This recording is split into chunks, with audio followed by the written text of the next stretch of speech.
In today's video, I'm going to teach you how to delete Kudos and Strava app.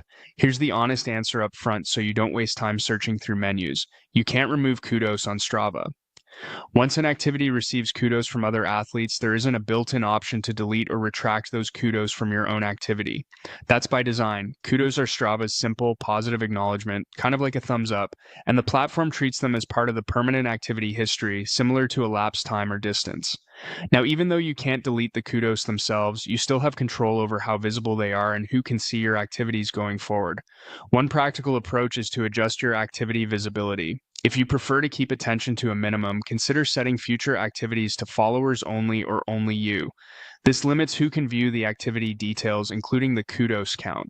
You can also change privacy on a specific activity after the fact, which effectively keeps the kudos out of public view without changing the activity data. Another option, if an activity is attracting more attention than you want, is to remove the activity entirely. Deleting the activity also removes the attached kudos along with all other activity details. That's a stronger measure and not ideal if you care about your training history, but it's available when you really want everything associated with that upload gone. If the main frustration is the constant pings, you can soften the impact by adjusting notification preferences. Turning off or reducing kudos notifications won't change the kudos themselves, but it can make your experience much calmer.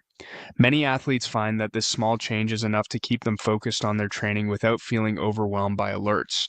Going forward, think proactively about visibility before you upload or sync.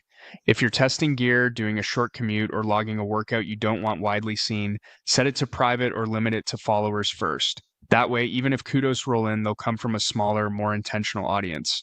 To recap, Strava doesn't let you remove kudos from an activity you've received them on. Your best levers are privacy controls, deleting the activity if necessary, and managing notifications so kudos don't distract you. Use these tools to shape your experience so it supports your goals, whether that's staying low-key, sharing selectively, or keeping your feed focused on the efforts you want to highlight.